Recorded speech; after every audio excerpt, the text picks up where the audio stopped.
Good morning or good evening, good evening. I said good morning, didn't I? Sorry. All right. So we should be opening up this pretty quickly. So we need to talk about a couple things while we're waiting.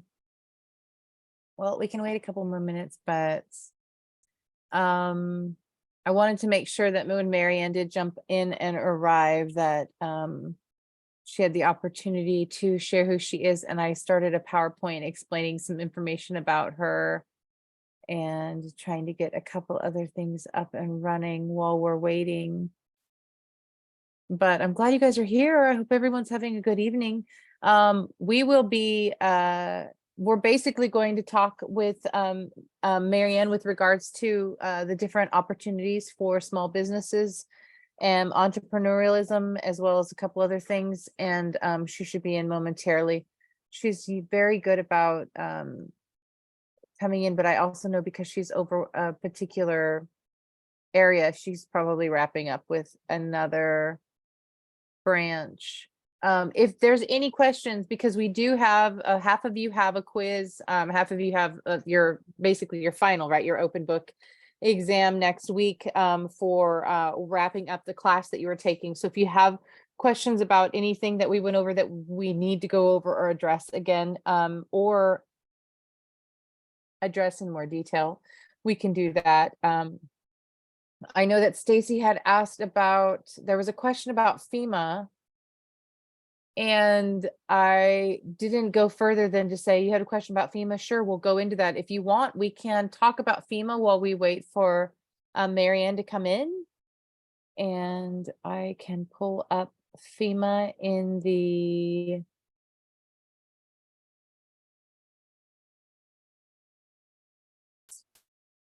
book.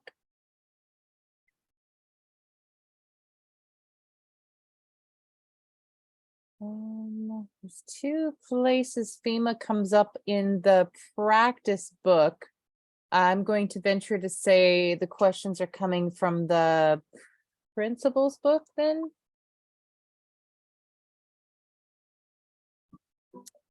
And I think it was in the principles book. Okay, perfect. So in the principles book, I show special, oh, hold on just a moment.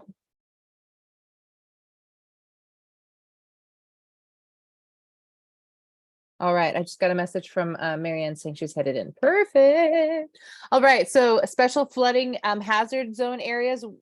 Did you want to discuss that with the flooding? So flood hazard boundary maps. FEMA, the only time did you want to say good evening to everyone? Okay, come on, come here. Show everybody your fancy pants, new haircut. Say hello. Okay. Oh, so now we're embarrassed. Oh my goodness, you were jumping up and down just 2 seconds ago. Are we doing okay? Okay. Okay. Now go play with Carl, okay? We'll see you later. Good job. She almost Carl has I think Carl has more hair than she does now. There you go. Yeah, you got Carl. Go get Carl. All right. So the Federal Emergency Management Agency basically takes care of across the nation, not just one particular area of one particular state. And you might have a map issue, if that makes sense, in regards to, oh, Maryanne's here. We will talk about this though, but you might have a map. You might find that you have a client who has a property that's that's deemed to be in a flood zone. We're on this side of the rain. I mean, fingers crossed, we don't have as much rain happening in the next few weeks, but it might happen. But we can talk more about FEMA in just a moment. I want Maryanne to be able to come in and share with everyone in class. And what do I need to do? I want to make sure that you have the opportunity to make host. There we go. All right. Hello. Hello. Hi, everyone. Hi. Hi there. Hi. How are you all? Good. How about you? Good. All is well, juggling some things this evening. So you all want to make some money? Is that what's happening here? Yes. Some extra money, I see. Side gigs, huh? Yes. So Kathleen, how can I help? Do you want me to show you classes, info on entrepreneurship? You want me to talk for 2 minutes, 5 minutes, a whole hour? What do you need? How can I? Oh, you're on mute. There's someone. Oh, There we go. I'm like, I'm pressing buttons and nothing's happening. Because the majority of the students in the class are looking to go into real estate. So that would be that self-employed employment. I was sharing with them the classes with regards to the e-marketing and entrepreneurship. At one point, we lightly touched on the idea of starting nonprofit. So the sky's the limit. The classes are pretty interactive. It seems like we have the creme de la creme of everybody here. That if they have questions or concerns, if the students want to share what it is that you'd like to glean, Maryanne, I know can talk and hit minimal of so many points in an hour, but if there's anything specific that you guys are looking for, these classes, I've been sharing with them about the opportunity for the classes that are available at Mission. They've asked if they're online as well as in person. And so anyway, but I think I think they'd love to hear about them. Okay, so let me pull up some slides. I just got off a call, guys. So there's this fun thing. Oh,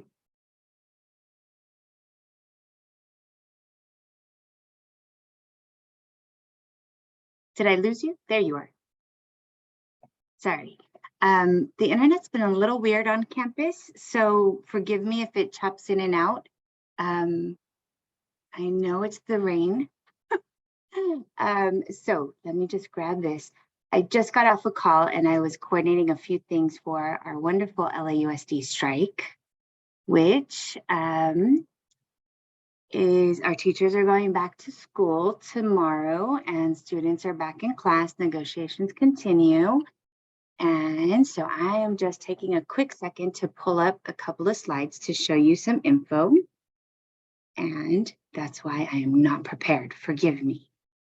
Okay. We're happy to have you. We're happy to have you. Thank you. I'm going to show you some info. And where is my I want to give you one other full slide deck. So you all are taking this from this program with Kathleen or Miss Khan from all over the region, right? So you would mostly want to do things online, I assume.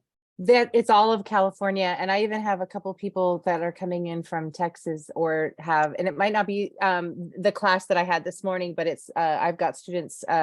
So there could be a good 200, but it seems like we're doing great with, like I said, the creme de la creme.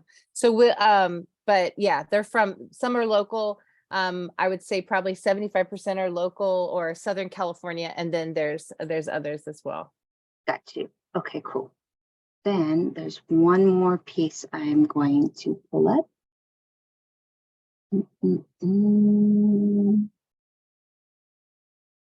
Here we go.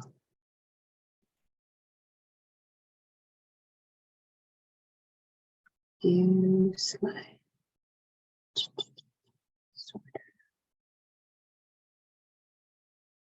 So I'm not going to show you a lot of the things that are very local since you are all from all over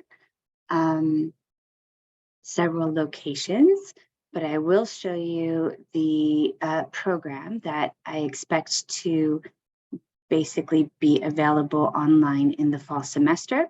And I'll show you the campus website where you'll be able to see the schedule and how it is going to be, how you'll be able to search for it. And of course, you'll be able to follow up with Ms. Khan to see it when it goes live. As of yesterday, only the summer schedule is available to view online, but not the fall schedule just yet. LA.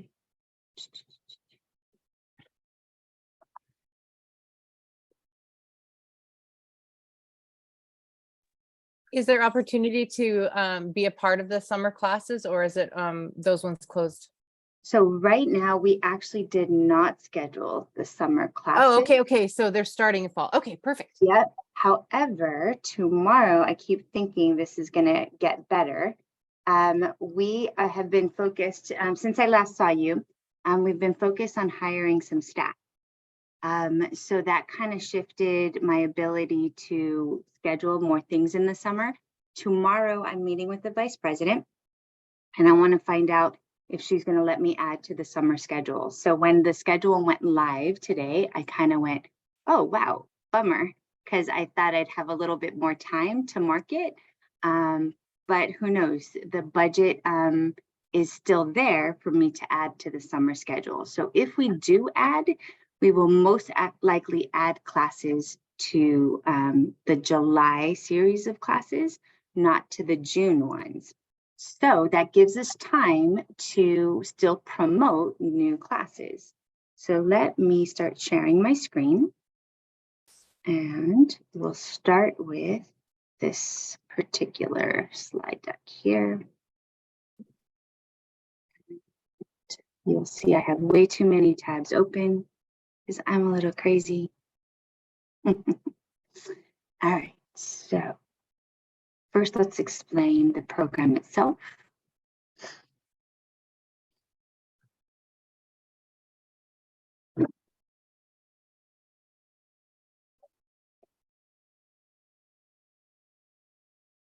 It's going to go into slideshow mode. As you can tell, she's far better with the slideshow mode than I am. I actually need to stop the share and then do this one. There we go. All right. I want to show you. Here we go. So, and you have a student joining you, Alexis. Here we go. I just added him in, or she in. There we go. All right. So the courses are designed as short-term. So when you see this kind of word up here that says standard hours, it is academic lingo to not confuse you. It is interchangeable with the word units, which you might be more familiar with in terms of college's units. Because our classes are free, we use that instead of units to not make you think you have to pay for it in units. So it's the same concept, and it means number of units, and basically it's kind of transitional in terms of clock hours. So I'll explain what that means in a second. Each one of these is what you would think of as 2 units instead of like 3-unit courses. So when you want to think about your lifestyle and how you would schedule your time, when I show you the schedule online and you decide I want to sign up for this class, it'll show you time blocks. But when you are signing up for an online class, it doesn't specifically say, 6 to 9 p.m. on Monday nights. It'll say TBA per week, and it'll recommend a certain number of hours of study per week. And it's pretty much at your own pace, unless there's a Zoom time that you log in the way you do with Miss Khan. And so imagine it as a recommendation of clock hours. So each of this, every time you see 2 on anything that says standard hours and anything that's a free program, each number 1 or 2 or 3, each is 18 clock hours. So 2 is 36 hours, 1 is 18, 2 is 36, and 3 is 54. So it's in increments of 18. Same thing happens when you take a 3-unit class in credit. In any university, it's 54 hours of clock time is 3 units. So that just kind of helps you begin to think about how you map your life, right? In the summer, at most community colleges, we schedule very short, right? We're squeezing in a whole semester into 5 weeks or 6 weeks or 8 weeks. And so the pace gets picked up. So you don't want to take a whole lot of classes and not have a life, right? It would kind of suck. because everyone else is going to barbecues and having dinner dates, and then you're gonna like fall behind. So the way we typically schedule, at the bottom of this chart here, what you see is I typically will do like 3 for 8 weeks and 3 for 8 weeks. So in a semester, it's typically 16 weeks long. So instead of kind of doing, 4 classes in 4 months and juggling 4 teachers and tests and all that craziness, we'll do like 2 and 2 or 3 and 3 and just kind of help you focus to try to get the whole program done in a semester that you can go move on with your life. So in your case, you're doing a real estate program. You might be doing 2 classes in a semester and 2 classes in the next semester, or 4 and 4, trying to get your certifications, your licenses, or your whole degree in some cases in a year or 2 years. And we want this to kind of wrap around what you're doing, and you might knock it out in a semester. Or if you're doing it in a summer, you're just taking 1 or 2 and finishing the other pieces in the fall on the side. It's like a side course to your main dish, which is your actual craft. So I have students who might take, say, culinary as their craft. Their goal is to create a food truck, and they'll take this to learn the details of like, how would I market my food truck? Miss Khan and I taught a class in the fall. A young woman had a really kind of cool concept of a nonprofit and a for-profit on Etsy. She was designing these cool products for parrots and birds, but in her nonprofit, she wanted to preserve and this kind of nature concept for her parrots. And she was going to do this kind of really innovative thing. So your craft, like whether it's culinary or, parrots and art products, yours is real estate. You're going to kind of think about, in some respects, I would actually encourage you, in another slide deck, I can show you this idea of equity and, how are you going to get the word out in terms of maybe supporting communities of color or social justice or whatever you're thinking about in terms of your vision that's going to make really unique for your particular market, not just selling land. And now, how are you going to go create your consulting gig, right? And so in your consulting gig, you're going to do these 6 things to design that particular infrastructure to be able to do your own independent service, not just go work in the company of someone else. If you're doing that, you're building their dream and their infrastructure. And you can do that. In fact, I would actually advise you maybe start that way so that you can experience someone else's structure, look at the good and the bad and the ugly of someone else to not repeat their mistakes, find out their innovations, maybe snag a little of the good stuff into your own, vision, build your payroll, your strength until you get on your feet, learn your network, and then start building yours at the same time. Many of us need to have our network, right? As you building your side gig, it's very difficult to actually start completely by yourself without having a steady income simultaneously. So a lot of entrepreneurs will have multiple gigs. We call us serial entrepreneurs, like you would say serial killers, but you're not a killer, right? You're a serial multi-millionaire to be in the making, right?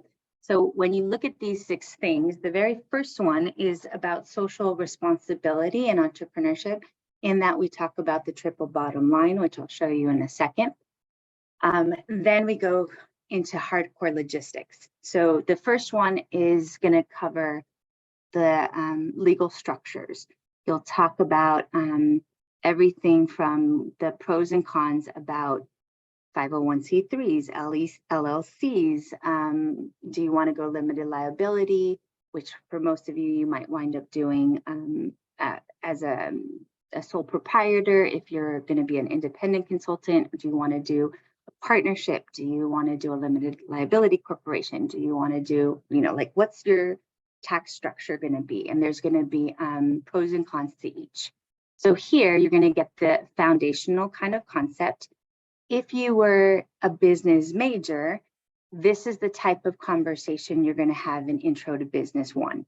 And it's going to be a whole semester long for 4 months.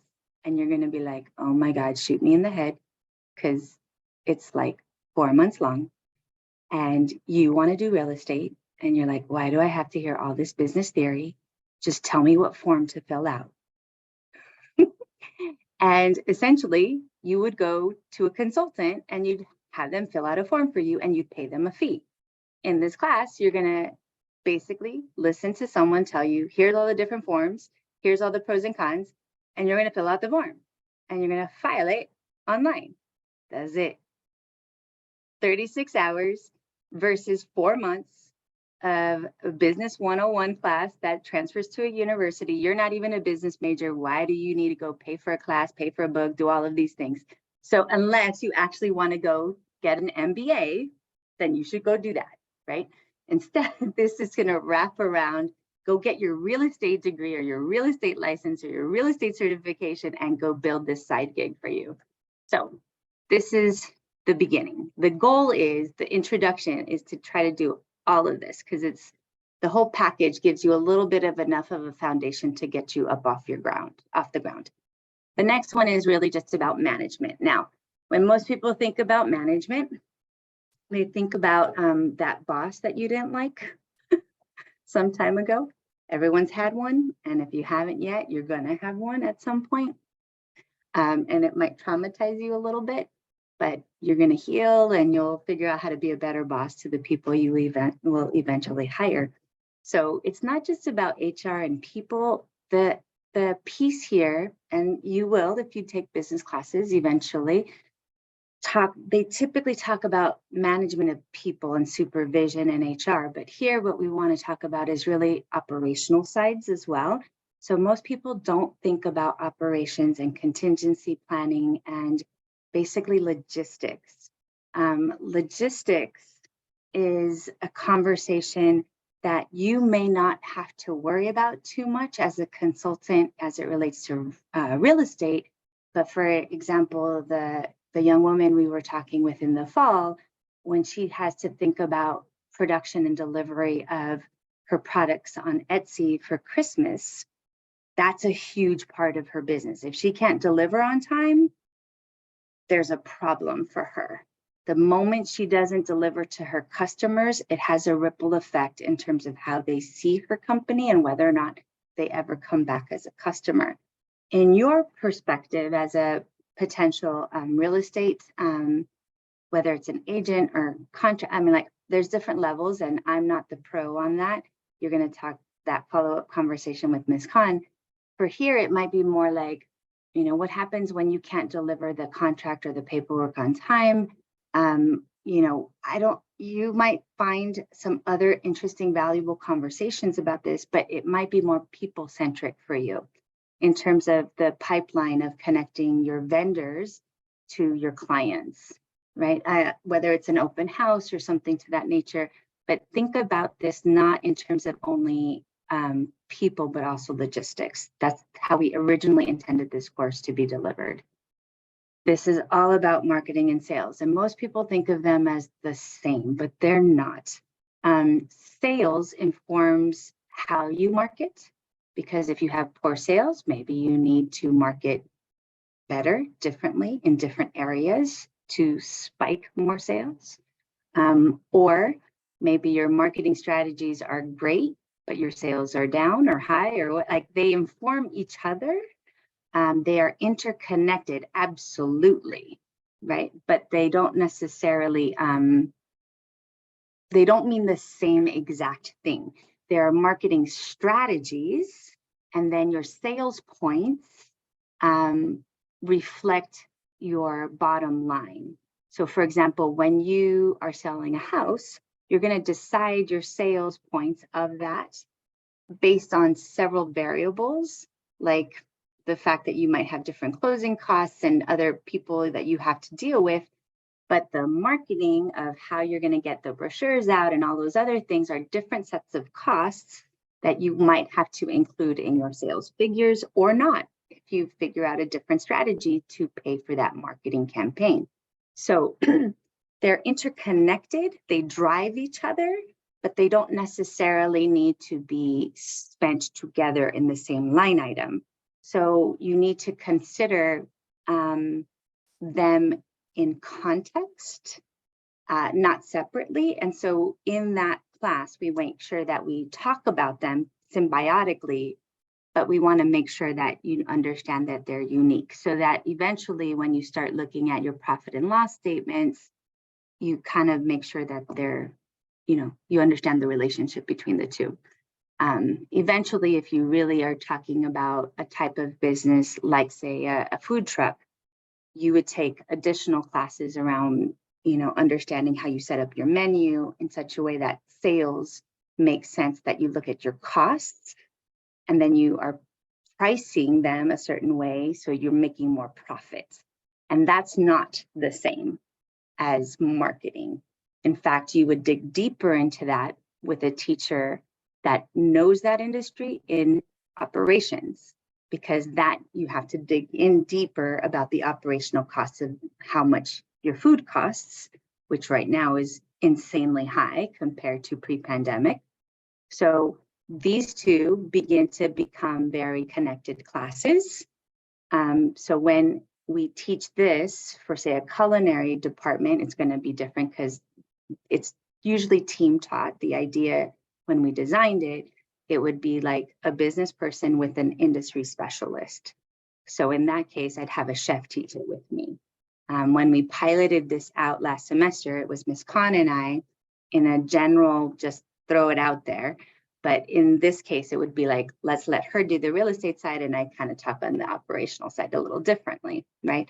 So if I wanted to do it, say, for child development, I'd grab a child development teacher who has an in-home daycare facility. A lot of times people don't understand that just because you get a license to do daycare in your home, which is a business, by the way, and you make money, and I can teach them the business strategy, they don't understand they can also go and incorporate a nonprofit.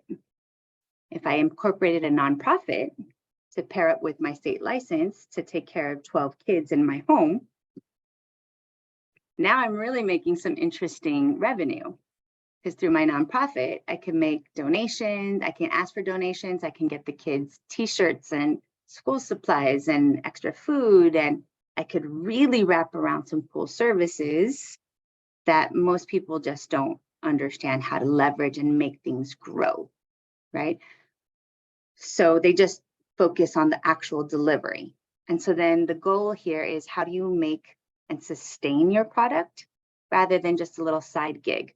And the idea for entrepreneurship, you want to have multiple strategies for true wealth creation.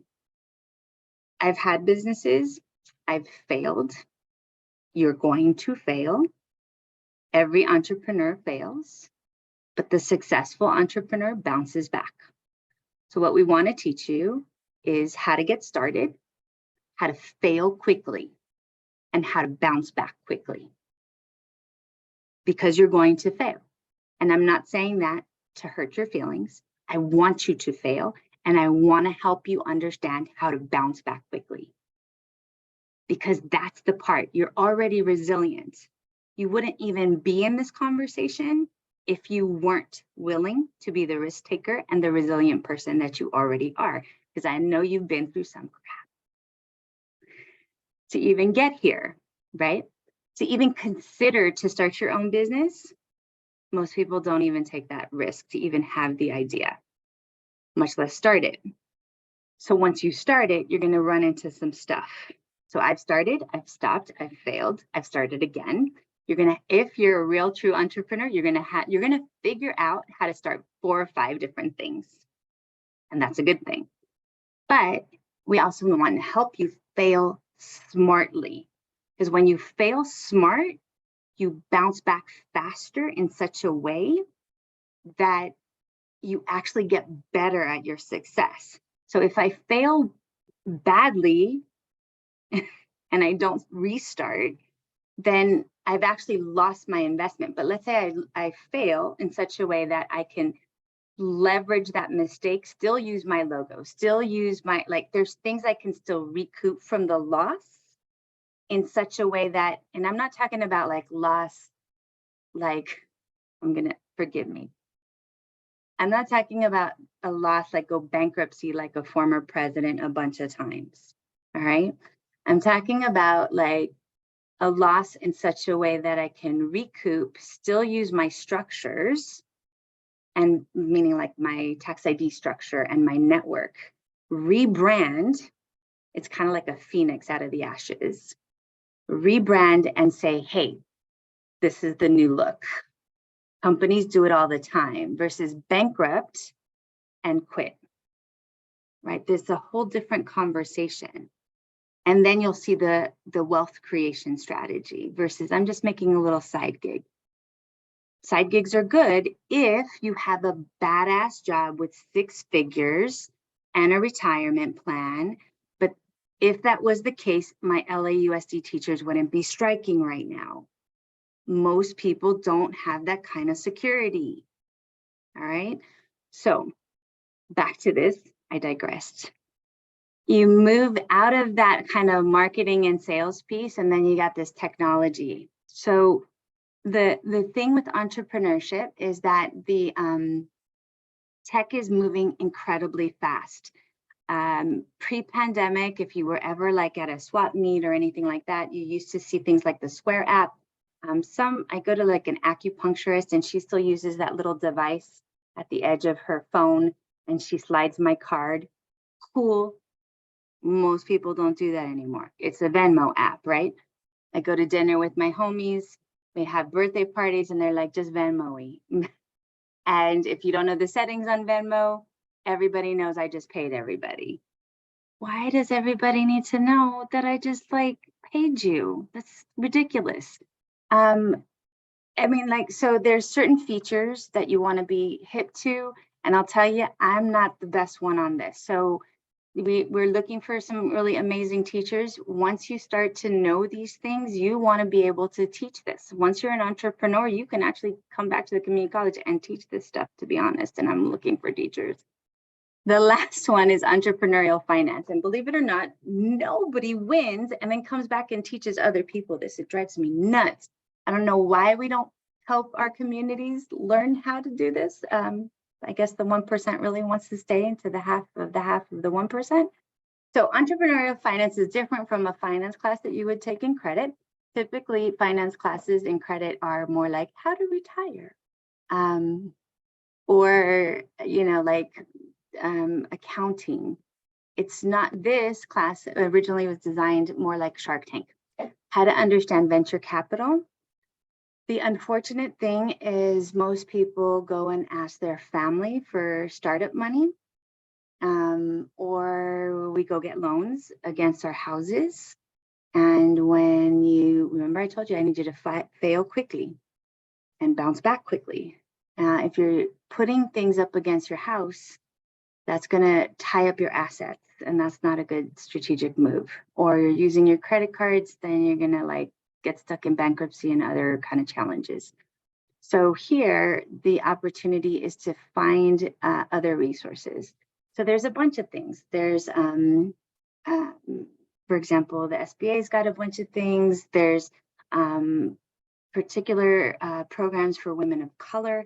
You can get certified as a woman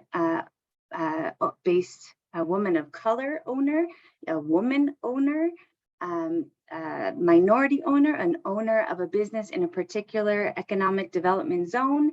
All of these certifications for your business help you attract certain types of startup capital. And that's kind of where we wanted to help in this course, at least set you up with a framework of how to package your self and your business in such a way to begin to understand where the resources are, not like accounting. So again, each of these courses is 36 hours.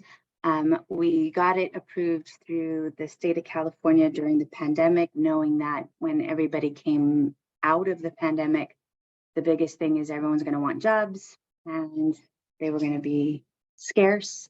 And so why not help people learn how to, you know, take that innovation that they already have and create a side gig while they hunt, or at least while they stay in school, and create something on the side, which we all do normally, sell things out of the trunk of our car and bake things in our kitchens and sew things that are repurposed from the clothes we no longer fit in because we ate too much during the pandemic, whatever. And so figuring out how to flip something is the source of innovation, because innovation is not always coming up with a brand new idea. You know, we think that's the case, but it's very rare that someone comes up with something completely brand new.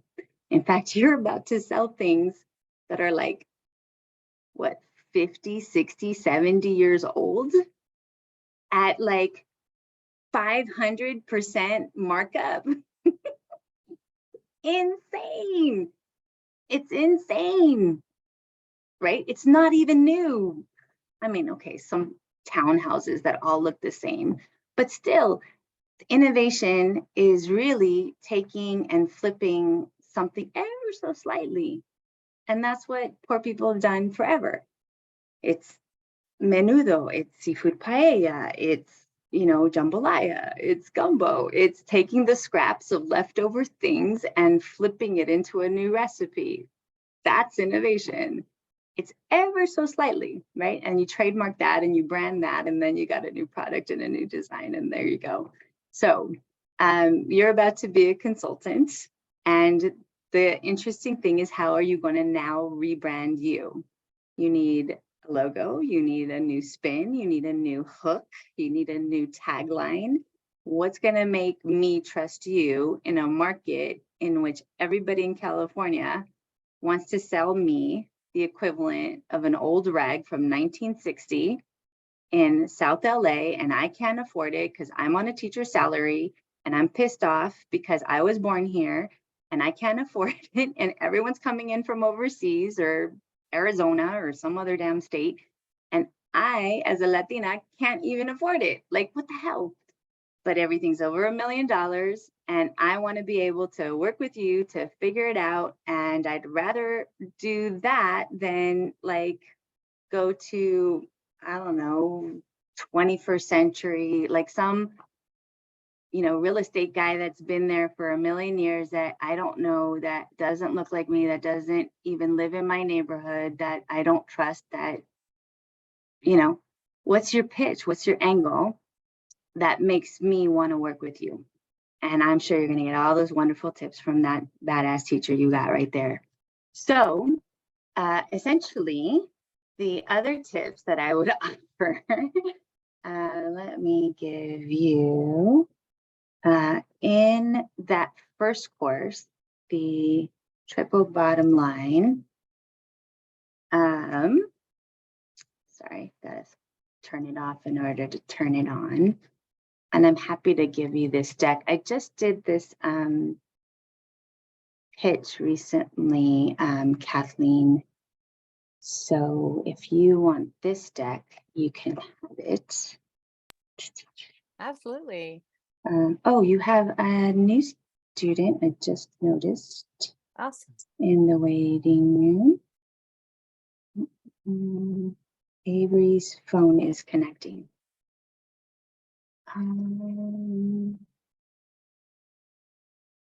So I did this pitch to Lyric, and I probably had like, I don't know, 100 or so people.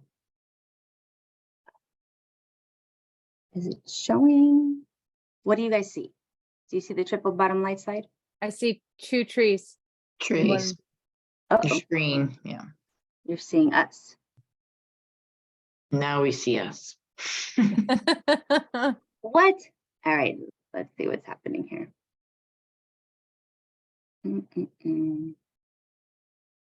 All right, I want to do, hang on.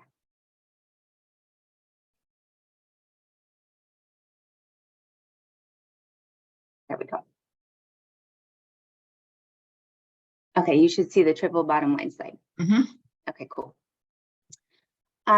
So in that first class that says social responsibility, one of the angles is, and I think it's just kind of the fatigue that you see in general. It actually existed pre COVID. I think people got really frustrated with corporate America, politicians, corruption, all that jazz. It just got really escalated during, being sequestered during COVID and the drama politically. And, my background is the nonprofit sector before I became a teacher, in particular around violence prevention in South LA. And so when you saw all the big, huge movements that escalated, I mean, it's been happening since before the riots, but 1992 riots, and then you got like George Floyd and everything that just kind of throughout the pandemic.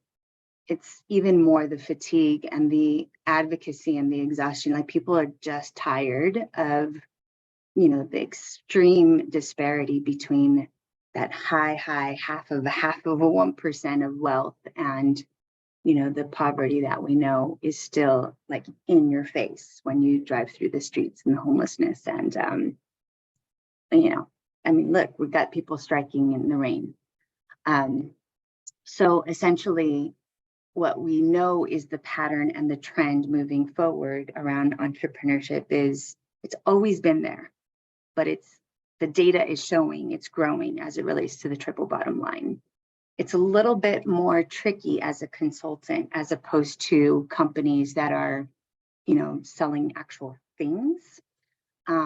However, as a consultant, you can actually do this in a unique way as well. So I just want to highlight it. In that first class that says the social responsibility class, we kind of really dig into this topic as the foundation, because as you move through the other segments of the courses in the certificate, you don't do exams in this program. There's no point in it. The point is that you're kind of creating a portfolio, right? You're going to create a project, and all of the pieces together by the end of it kind of helps you design what you're trying to do. So you take chunks. It's kind of like as if you were creating a business plan. You're doing it. I mean, you can create a business plan with getting a piece of software online and free websites. You spend a couple $100 and it's done. And you take it to a bank and it is what it is. But it's a cookie cutter approach. Something that you really want to put some thought into and your heart into it, because truly your business is you. You're selling you, whether you're a consultant or you're selling, parrot toys on Etsy, or you're selling, a nonprofit. It's your heart. It's your baby on some level, right? So the idea of the entire certificate is you're taking, you're being guided through a process. You're going to design something that your heart is into, but you're going to build some relationships. And when we kicked it off last semester, it was small. I mean, we just threw it out there, and we had only a few students. Nobody knew it existed. The district screwed up our websites all over the district. Nobody, it was just insane. We didn't even get to market our own stuff. Eventually it'll get there. So in my head, as the crazy Cuban lady that I am, when I finally do some marketing for this, essentially there'll be a general cohort where people might just naturally, symbiotically, organically run into each other and go, I want to do marketing and consulting, and you want to do food trucks, and maybe we'll work together, right? And our small businesses will work together, and that'll happen. Versus we might have a cohort of students who just want to do food trucks, and they're only going to learn that, right? And so eventually it'll be an interesting thing. But the reason I'm telling you that is it's all heart, and eventually you're just going to need to meet people. In that first course, this concept is all heart, and it gets woven through the other courses, because in corporate America, so part of my background is I used to work at Universal, and in marketing, there's a term called cause marketing, like a cause. What's your cause? And usually corporations wait until you make a ton of money, and then they have a cause that they give back to for a tax write-off. So they need to offset their bottom line so that they can retain some of their wealth. And when I learned some of these core concepts, I was like, my God, this is how they're making money. I was like, nobody taught me this money game. And I'm like, of course not. You grew up in South Central LA and you were born in Hollywood Hospital from immigrants. Like, nobody teaches any poor people this stuff. So I got this grant from the Kellogg's Foundation. And when I really got this money, I found out, so when you eat cereal, any kind of Kellogg cereal, what happens is the for-profit company has immediately within its infrastructure and its bylaws, they created the Kellogg's Foundation. A portion of the company, the corporate company's profits at the end of the year always automatically feeds the Kellogg's Foundation's budget. The Kellogg's Foundation's budget every year also goes away automatically into something called an endowment, into a third bucket, like a savings account, a nest egg for the foundation. It's a whole different legal structure. And I went, oh my God, it's this. And it just sits there and accrues interest. So even though the foundation's giving away free money to nonprofits, there's this other thing that's creating extra money that nobody gets to touch. And I'm like, holy shit. And eventually the foundation's giving away, like at the time, $600 million. And it was only picking 3 states in the entire nation. And then it was giving money to like South Africa. And I'm like going, oh my God, the amount of money we eat in cereal, just cereal. And then they showed me this presentation that they were about to go break into like India and China. And my brain goes, wait a minute. In India, cows are like sacred and you can't like have milk and cows and like what and beef. And my brain goes, how the hell are they going to penetrate that market? My business brain like short circuited because I don't understand how you're going to sell cereal in India. It just didn't make sense. But they had a whole strategy because it's all strategy. And they did it and they kept making money. And at the bottom line of their money, they're literally taking from themselves and feeding themselves. This is wealth creation in this other account called the foundation that has their name on it, W.K. Kellogg's Foundation, and then feeding from that account into themselves called an endowment. By the way, the foundation has like family members and friends working in it. And then, right? So, and then you figure out how to make sure you don't do nepotism and all of that. And those are legal structures, and we'll have those conversations later. Now, the reason I'm telling you this is because there's something called cause marketing. So what does Kellogg's do? Oh, we give to moms, single moms, and we really help single moms. And, you know, we help farmers, you know, Tom's shoes. Every time you buy a pair of Tom's shoes, we give a second pair to little boys and girls who don't have shoes in another poor part of the world. And then you feel nice and warm and fuzzy because you just bought a pair of shoes that also went to a poor child in another part of the world. And if you grew up like me and had to go to Catholic school and you were told there were poor kids starving in Africa and you were told you had to lick your plate or something like that, and you know, you felt guilty because, and I'd be like, but I don't like spaghetti. Just send my plate to the poor kid over there. Like, you know, I didn't know when I was 8 and stuff. You know, at some point they're guilting you into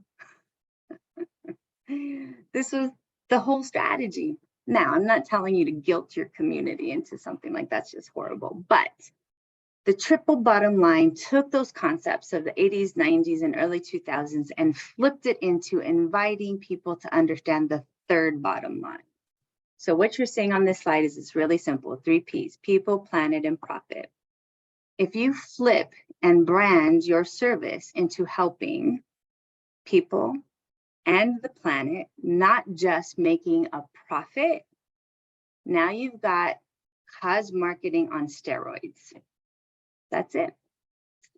So the second part of that is do well, not just like doing well is making money, which you need to do to keep your business alive, to pay your staff and all that good stuff. But doing good is that warm, fuzzy feeling, right? You're selling that, not just that you need to make money.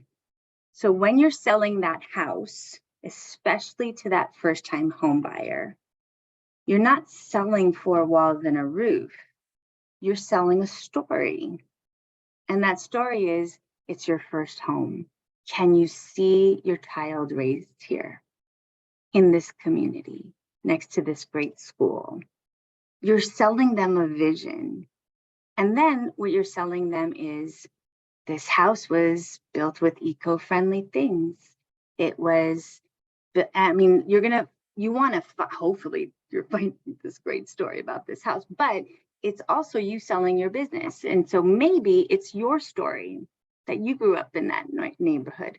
Maybe it's the story of your company that you mentor other young women and men to learn this industry. Maybe it's that you, whatever your piece is, how are you helping other people? Or are you targeting other young people of color or single moms and helping them to learn wealth creation strategies to get into their first time home buyer strategies and training or whatever? And you're just not the sharks of countrywide loans in 2008 that helped Wall Street crash, because that's what happened. They sold bad loans to people who didn't know that they didn't qualify for them. And maybe you want to help reverse that story. They literally were piranhas on poor people of color. And then everybody said it was the poor people's fault, but nobody trained them.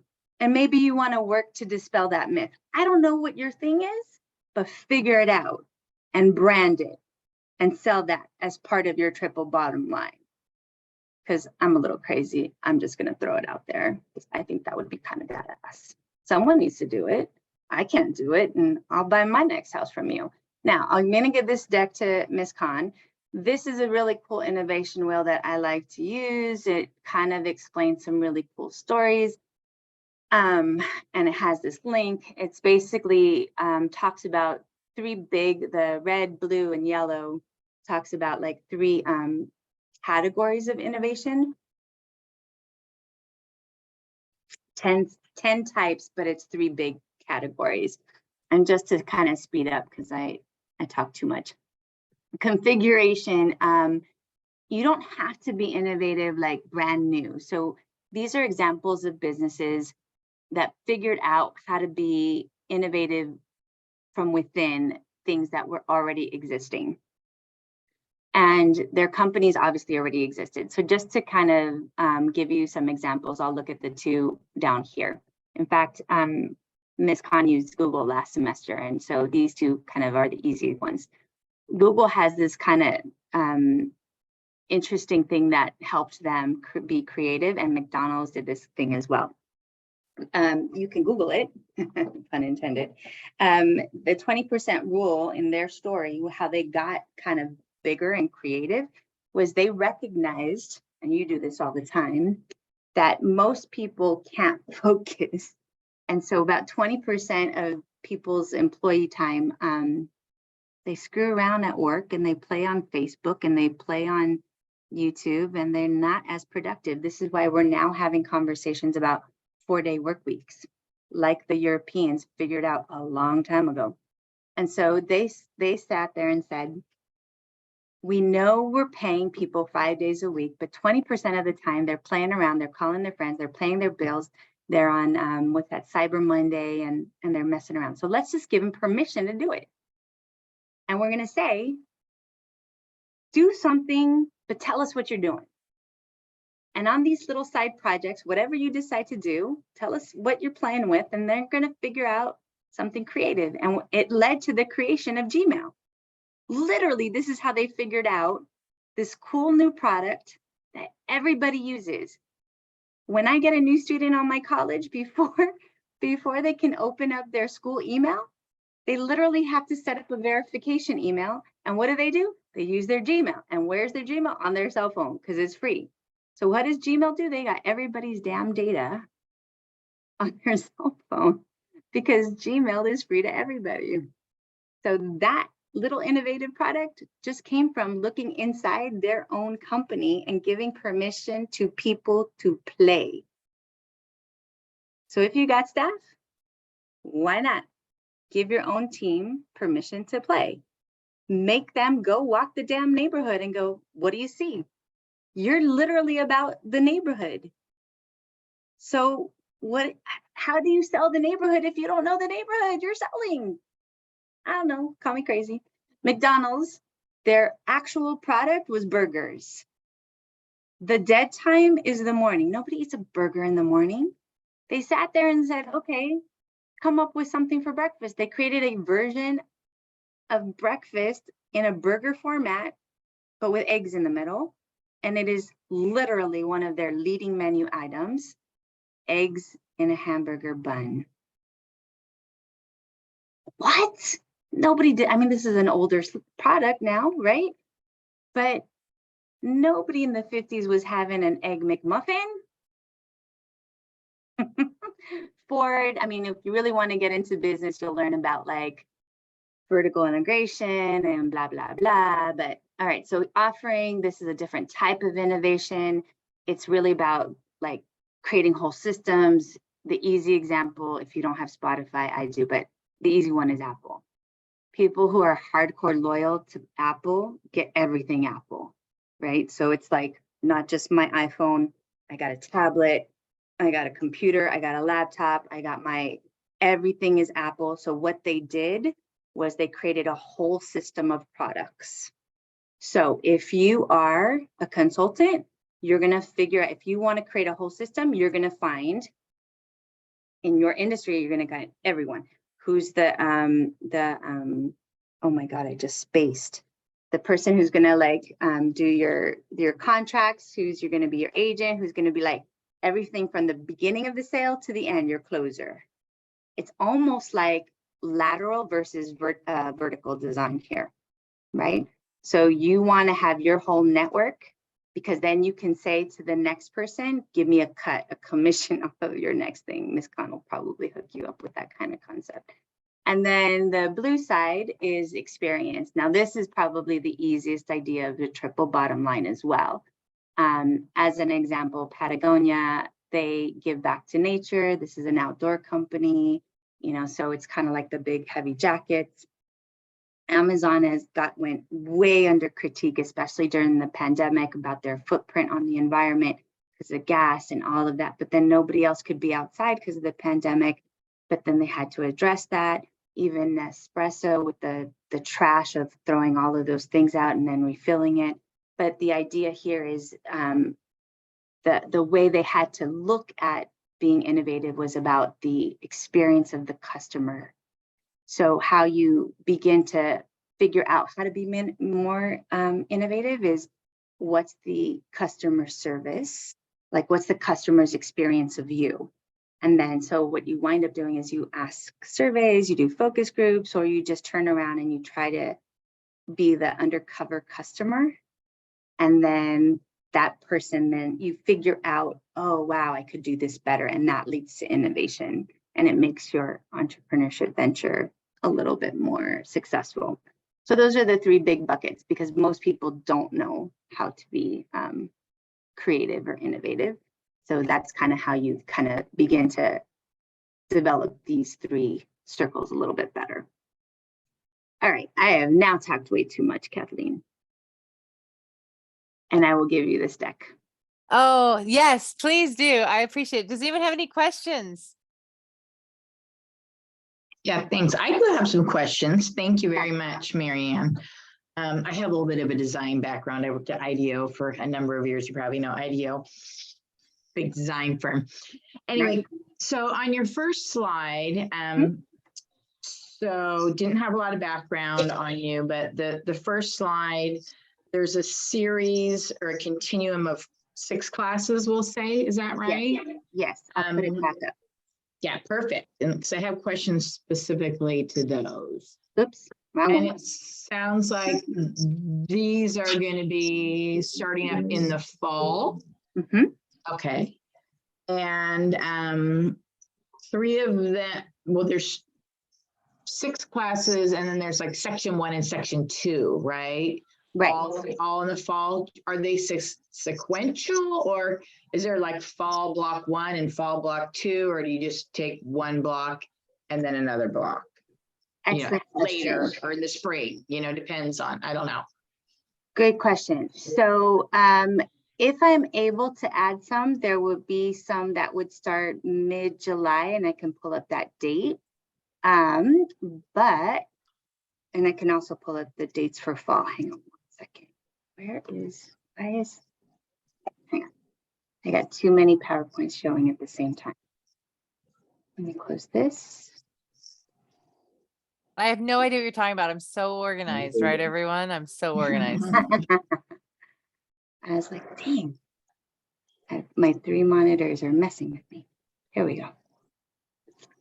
So the fall dates start August. Let me grab those. I want to say it's August 29th. But let me just confirm that. Right, here's the deck.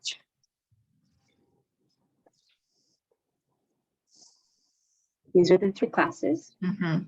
And the dates are, and I should pull up how to show you where to find it. Or you can show them the online schedule too, right, Kathleen? On the websites on how to find them in the district.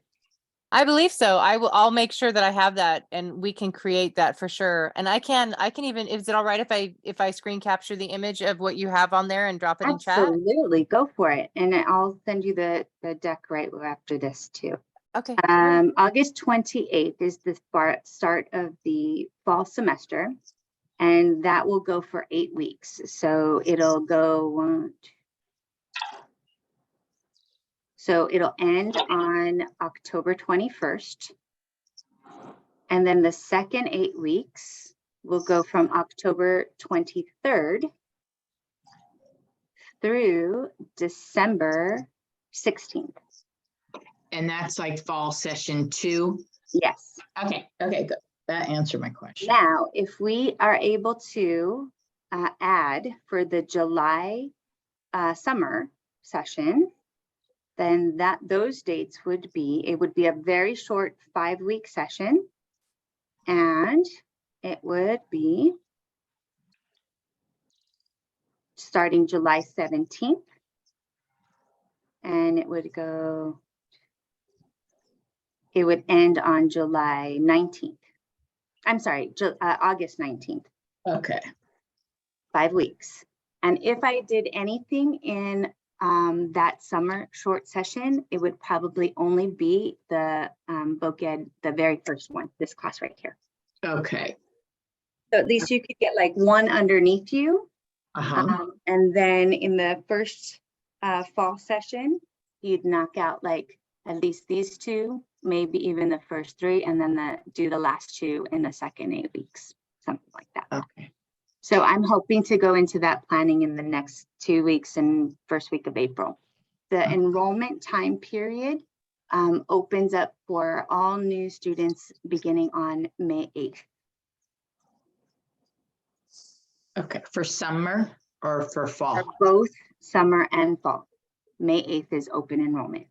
Okay. And a couple other questions. Do these classes ideally need to be taken sequentially, or can you take them? You can skip around. Ideally, so here's my biggest challenge. Because we haven't been able to get a lot of advertisement out, it cancels when I don't get at least 15 students enrolled. Okay. And that's what happened last fall. We did not schedule it for this spring in order to give us a little bit of time to hire some teachers and try to build some momentum. I was a little too excited, and I just jumped in, and Kathleen and I just said, all right. And we just did one of them. And Well, I will sign up. I don't know. I'd love to take the classes because I really enjoyed not only helping with the instruction, but I understand that I appreciate the blueprint and the patterning. So I'm getting in. I need Maryanne, this to is take the Stacy. technology one. I'm sorry. Go ahead, Stacy. Hi, sorry. You're Didn't mean okay. to interrupt you, but I did have a question. So these classes will be taken through your mission college where you currently work? Yes, ma'am. Okay. Okay. So that's where we could get the information to enroll? Yes. Oh, So right here. here's, There let we me go. show you Okay. here. So this is lamission.edu. Okay. There are 2 mission community colleges in the state of California. So you want to make sure you put LA at the front of this, or you will be at the wrong school. And when you click here, so the district has been changing all our websites. And if you were to try to go to my webpage, I just told you all this great stuff about marketing, and you'd be like, this lady doesn't know anything about marketing. Our website sucks. My webpage sucks, and I can't change it or fix it for at least another month, I think. So don't go to my website. Thank you. All you want to do is here. See this button up here? This is class search. I'm going to do a quick demo for you. You're going to click class search, and then this lets you see the entire district. You're going to click here. It's going to say summer. Eventually, on before May 8th, so I want to say like around April 15th, you'll start to get to see the fall schedule. But right now, you only get to see summer. It went live last night, and we get to add a little bit. So here's what happens. You're going to hit campus. These are all the schools in the district. You got to click back into mission. And we click subject. And I know this is going to sound really weird. Maybe we do a little tip sheet for your team here, Kathleen, but it's not under entrepreneurship and it's not under business. It's going to sound totally insane. It's under V, like victory. I know, makes no sense. It's under, technically it sounds, it's for vocational education because I'm teaching you a vocation, which is an ancient word for career tech. So we'd click select. I know. Eventually, I'm going to get this. We're going to upgrade education to hit the new century, right? If I click it right now, you're not going to see anything because there's nothing scheduled, right? But essentially, it would be under voc ed, and you'll see what you'll see is this voc ed. So see these numbers? That's why it's under V. So you'll see voc ed 190 or voc ed 191, and then it'll show you some details. So if I go back to sorry, one sec. Let me grab the screen. If I show you something like, I'll just go to business to give you an example of what the schedule looks like.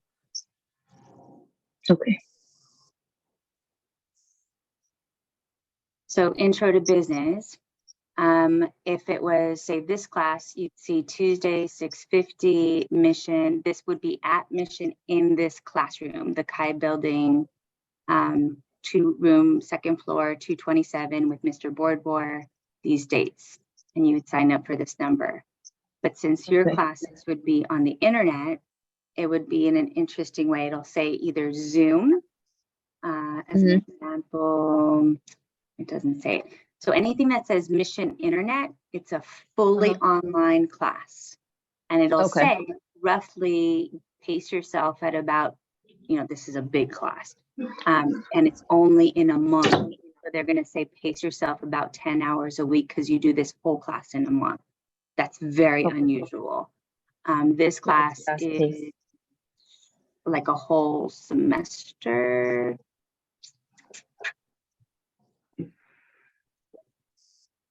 This is an 8-week class. And so they'd say, give yourself about 6 hours online a week. Whereas if I were to show you a Zoom class,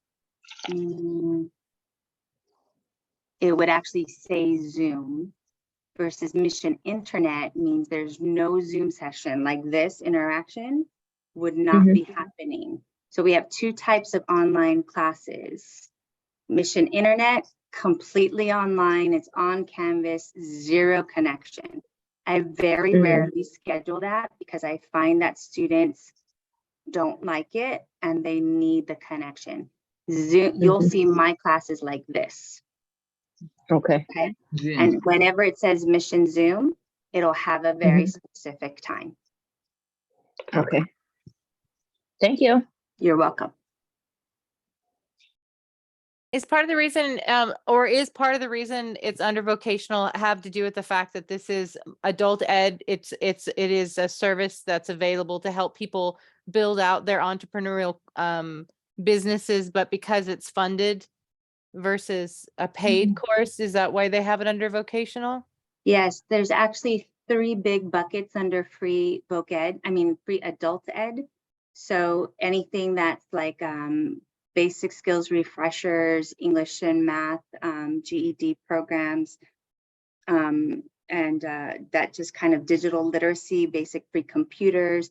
So all of those courses are under B for basic, which is for me annoying because it feels condescending, but it's not basic at all, especially for some of my elders.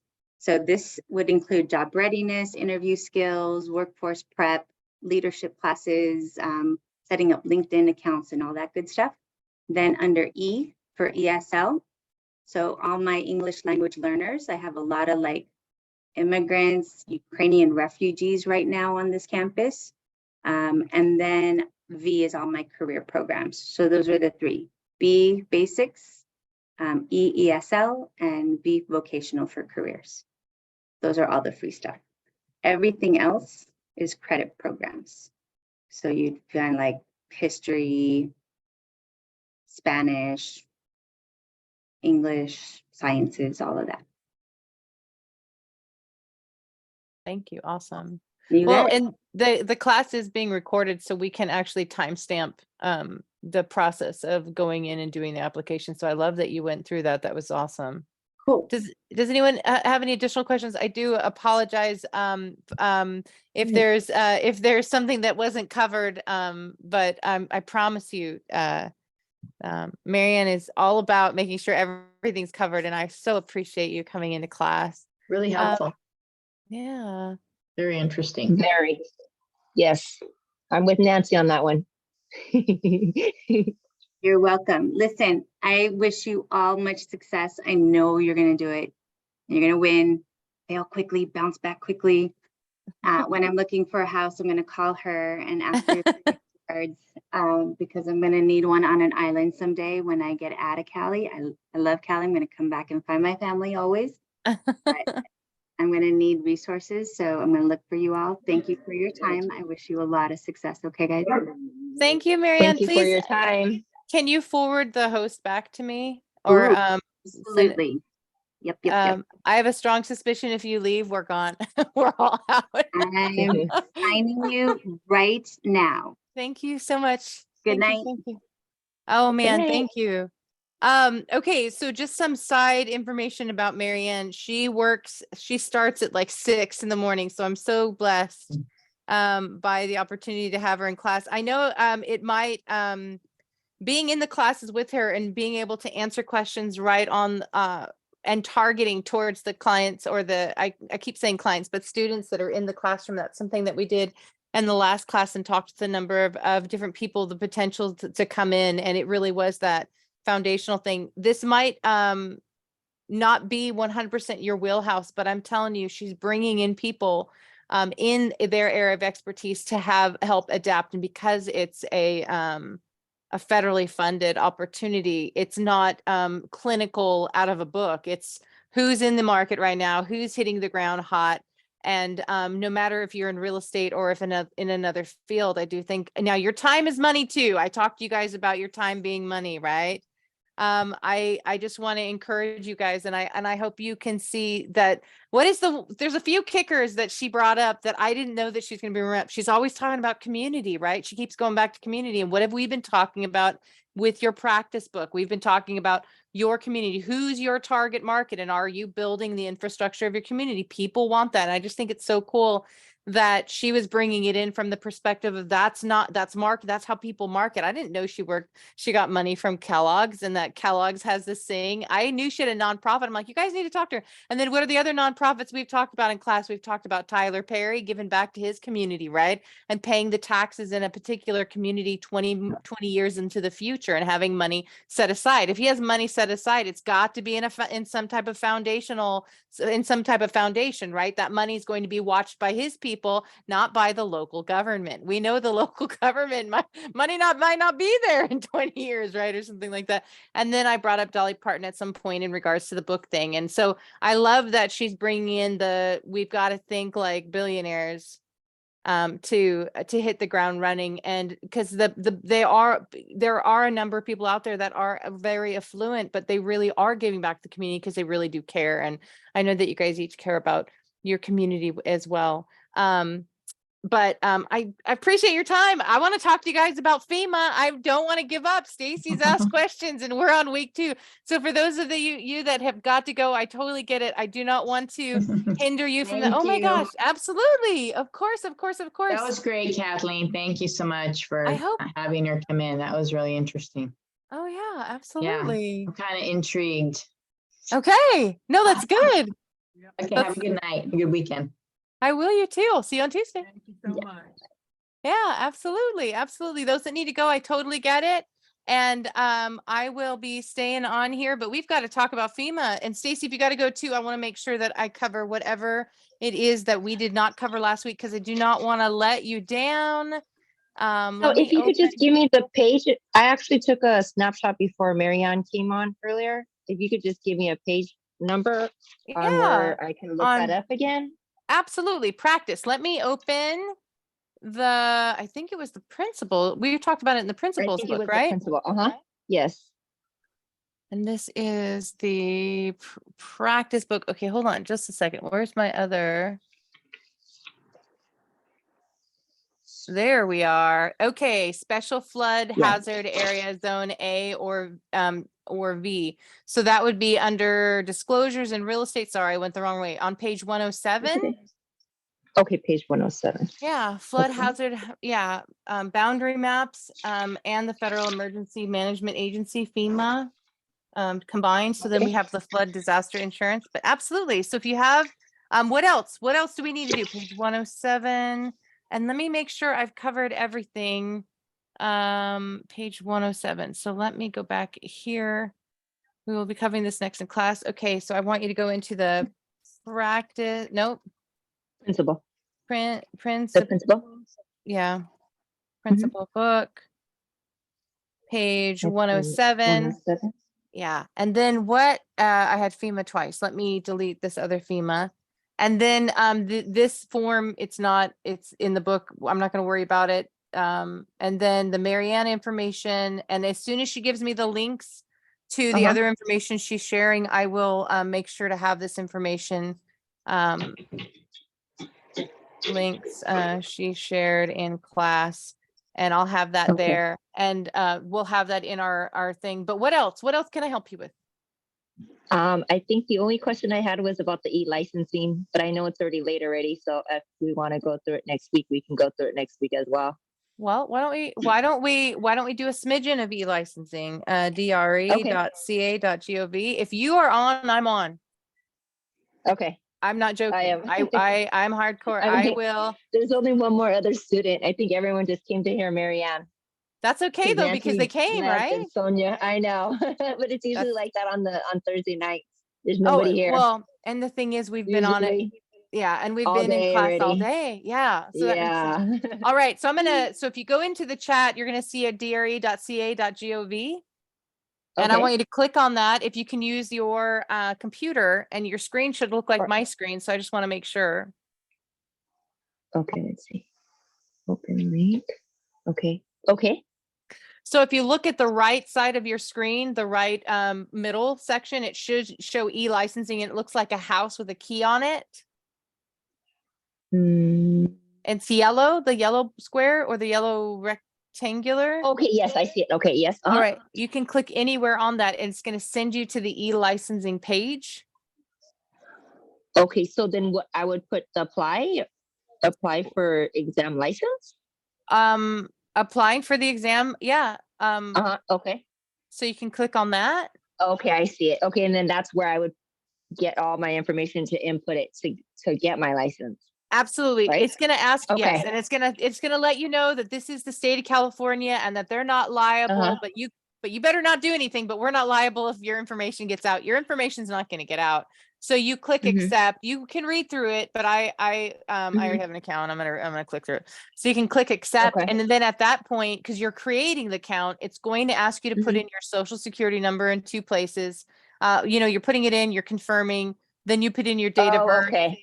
And then you click continue, and then it's going to continue to ask you other information. It's going to ask for a contact email, as well as a couple other things. And then, as it continues, so those 3 certificates that you will have received by the end of the open book the class with the open book exam, you're going to be uploading them into your application. But the kicker is this. Hold on just a second. One of the things it's going to ask you is, let me find my,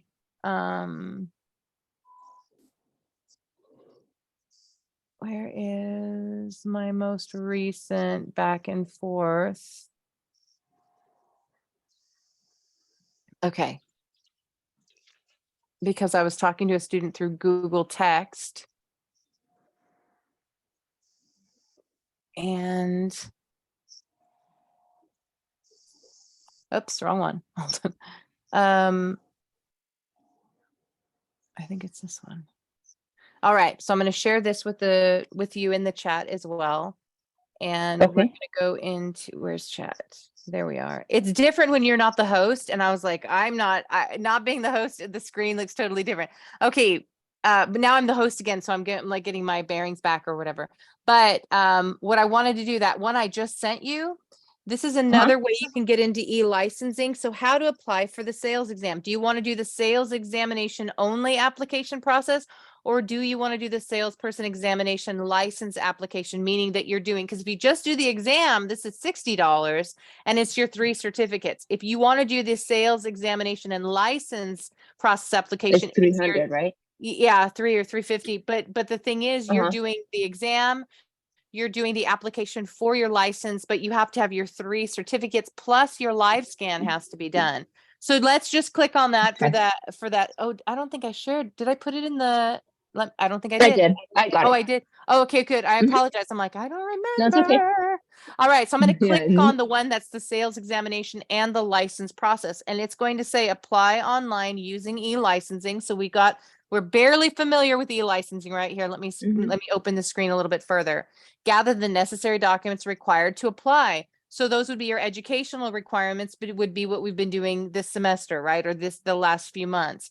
And then complete the live scan service request. The reason I love this screen is if you click on that, it's going to send you to the PDF and it's interactive to fill the information out. And once you fill the information out, print it so that you have the printable version. Wait, let me go back.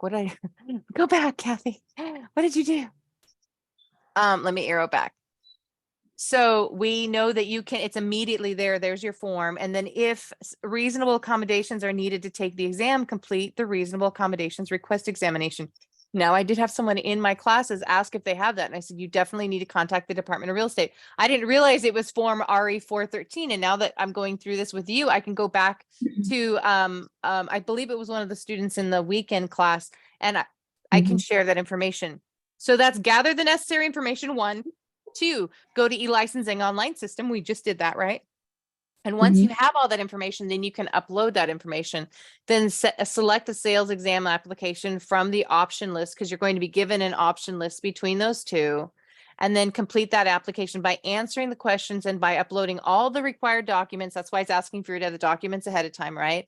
and then certify that all the information on the application is correct. And I don't see you doing something incorrect, but make sure that you itemize everything and that you've answered it. So as an example, if you are the party to a lawsuit and or a court hearing or arrangement, and the reason you have a court arrangement or hearing is because there's a probate sale of your parents' property because they've died intestate or something like that, you can share that you are part of a court. Like you have I don't mean to get down and dirty because I don't know this information. I'm just pulling this out of the sky. Let's say your siblings don't like the fact that that you're the one taking care of everything. Like, we're going to court, we're going to let the court decide, or something like that. Even that information needs to be put on your application so that they understand that you're part of a court situation, or maybe there's a situation with child support, or maybe there's a situation with having to sue the builder. You know, Sandra Bullock had to sue the builder that built her house in Texas, and we can have that conversation at a later date. But any of that information when you're filling out the application, if there's any situation where you're going to court for any reason under the sun, it doesn't have to be real estate, just put yes and then put that detailed information. Even if it's not in the state of California, let's say somebody like stole your identity in New York and now you've got to go to New York or whatever, you can share that information, because the DOJ, right, the Department of Justice, is going to be reviewing your fingertips, and because they're doing that, they're going, something might come up in another part of the country. It doesn't have to happen here in California. So it's just a good idea. That's what, when it says make sure that all the information's up, you know, truthful and honest and everything. I'm not worried about you, Stacy. I'm just kind of going too far with it. And then number 6, No, pay but for the but people examination. do need to know, just in case they do have something like child support or some other lawsuits that you're It could, talking about. yes, and it could, And the then if they don't commissioner is have going it, to it come could- back. Yeah. Mhm. And the commissioner will come back and go, that's it's contractual, or it's an obligation that was in writing, which constitutes it being contractual law. And you're like, but it's not real estate. And then the commissioner's like, Mhm. it's contractual law, you know? And so a Mhm. lot of times people think, oh, well, it's just real estate. No, it's contractual. We've got to bring it back. Don't get me wrong. We can talk about salacious news when you talk about all the wives of every county and how people are doing all of the things, but they're also going to prison. One of the ladies, one of the housewives of Utah, I think it was, is in prison. You've got the Chrisleys have gone to prison for bank fraud associated with real estate. So when I bring that kind of stuff up, I'm really not like an ambulance chaser, if you will, with regards to the crazy stuff that's going on in the news. But if it's associated with our business, you better believe I'm going to be talking about those articles and those people, because it doesn't matter how wealthy you are. Contractual law is contractual law. If you are going to be applying by mail, and that's why I want Haven to come into our class. He had to apply. He applied through eLicensing, and then he had to apply through email, or he had to resubmit some documentation through email, and he'll be able to talk through that process. I thought he was going to have to put that stuff through the snail mail, and he didn't have to, thank God. But I do have Carol and a couple other people that had to apply through snail mail or the United States Postal Service, because their identification or their social security numbers were being used for a different license for the state. And she was in escrow for 40 years.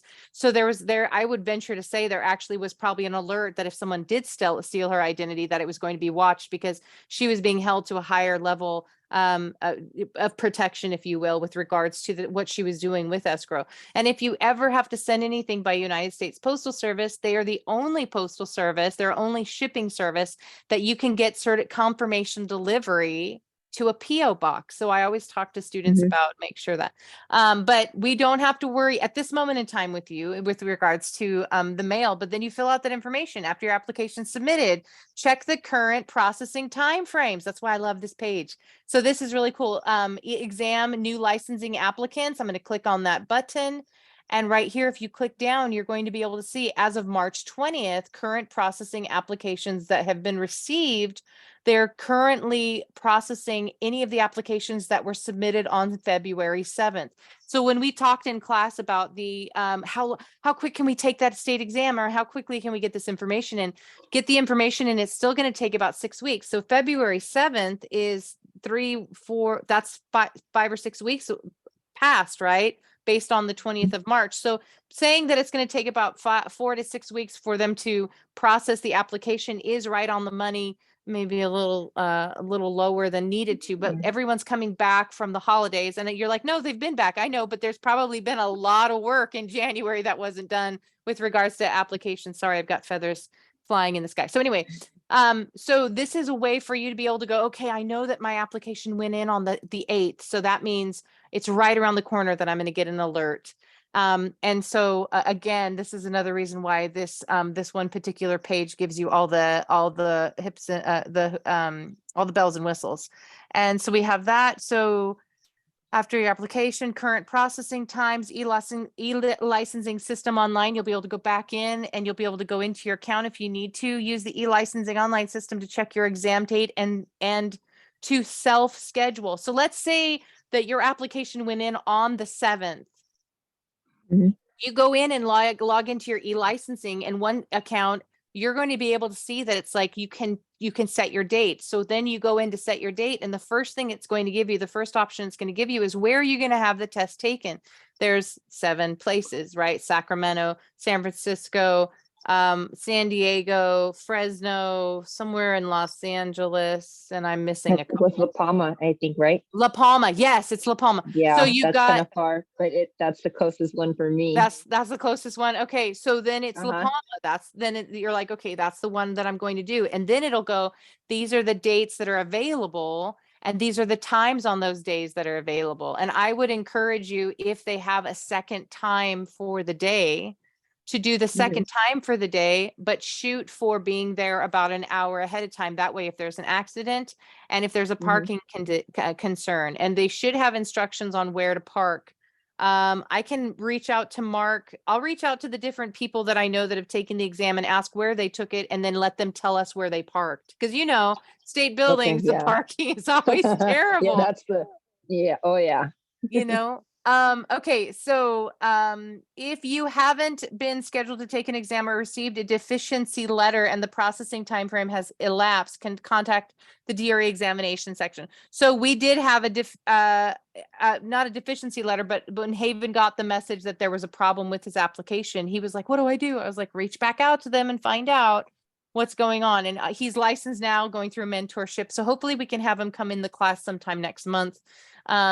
But let's see, applicants must also be fingerprinted by LiveScan. It gives you the opportunity. LiveScan service provider, so you can actually look up where there is service for LiveScan, and then but you pretty much, it's your local police department you have to make an appointment, and because sometimes they only have one person doing it, and they only do fingerprinting from noon to 4 on Tuesdays or something like that for appointments. And so it's like, okay, we'll work on that. If you do not reside in California, but you do, out-of-state applicants, that's not your problem. All right. So this basically, that sales examination and license application page is going to give you all of the information that you need. And you're going to need to take your LiveScan form. When we click on the LiveScan form down here, hold on just a moment. Applying via mail. Nope. After your application submitted fingerprints, here we go. LiveScan service provider, LiveScan service request form, the RA237. Again, interactive. You'll need to print this out and take this with you to your appointment. What they're going to do is review that information. They're going to look at the agency number, and then they're going to look at that email code. They're going to have your fingerprint. They're going to help you with your fingerprints. It's basically like a Xerox machine with a glass screen. I don't know if I've had my fingerprints done for almost every job that I've ever had. And they're going to run your fingerprints over that screen. It'll immediately send it off to the DOJ. And then what they're going to do is they'll sign off on the information right down here, LiveScan resubmission transaction, but right here, LiveScan transaction. This information will be filled out, and it'll be handed back to you. And I've had so many students call me saying, I handed them the paper. They put my hands on the screen, and then they handed me the paper back and left. I'm like, what does it say under LiveScan transaction? Oh, they signed it. Yes. Take a picture, turn it into a PDF, and submit that information as soon as possible with your application, so that, because most students will do all the 3 certificates, and they'll do all of these other things. And so anyway, I just think it's really funny because they're like, just handed me the paperback. I'm like, no, they put something on there. There's some little sniblet of something. So I want to encourage you that you're asking the right questions, you're preparing ahead of time, and being prepared ahead of time is really what's going to make the difference. And I've linked the PDF for the LiveScan in here as well. What else? What else can we do? I think that's about it that I had questions on. I'm not sure what else other students have. Okay, perfect. Thank you. Stacy, hey, I moved so quickly. I'm like, I gotta let you guys go. It's so late. It's so late.